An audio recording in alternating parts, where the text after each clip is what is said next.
Good morning, welcome to সুদীপার mini blog. তোমরা সবাই কেমন আছো? আশা করছি ভালোই আছো। এই দেখো, আমি সোনার পাপা আর সোনার ঠাম্মি আর সোনা সবাই মিলে চলে গেছিলাম দক্ষিণেশ্বর। আসলে কি বলো তো, আমাদের কোথাও যাওয়া হয় না, কিন্তু আমার সোনা ঘুরতে খুবই পছন্দ করে আর সোনাকে নিয়ে ঘোরা আমাদের খুবই ভালো লাগে। তো দেখো, সবাই মিলে আমরা খুব আনন্দ করে যাচ্ছি। আমাদের সঙ্গে সোনার দাদুভাই আসতে পারেনি, ওনার কাজ ছিল তার জন্য। তবে দেখো, মজা করতে করতে আমরা ট্রেন থেকে নেমে এখন একটু হেঁটে হেঁটে যাচ্ছি। সোনা দেখো তোমাদেরকে হাই করে দিচ্ছে, তার সঙ্গে সঙ্গে সোনার ঠাম্মিও হাই করে দিল। আর সোনার পাপাকে বললাম, কিন্তু সোনার পাপা লজ্জা পাচ্ছে। তারপর এখানে আমরা খুবই হাসাহাসি করছি, কারণ ক্যামেরার মধ্যে আমাকে আসতে বলেছিল, আমি বলেছিলাম না, আমি ক্যামেরায় আসবো না।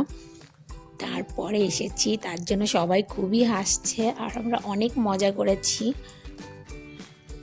আর মন্দিরের ওখানে গিয়ে আমাদের সঙ্গে কি কি হলো সেটা দেখার জন্য তোমরা আমাদের সঙ্গে থাকো। আর আজকের মতো মিনি ব্লগটা এই পর্যন্তই। বাই।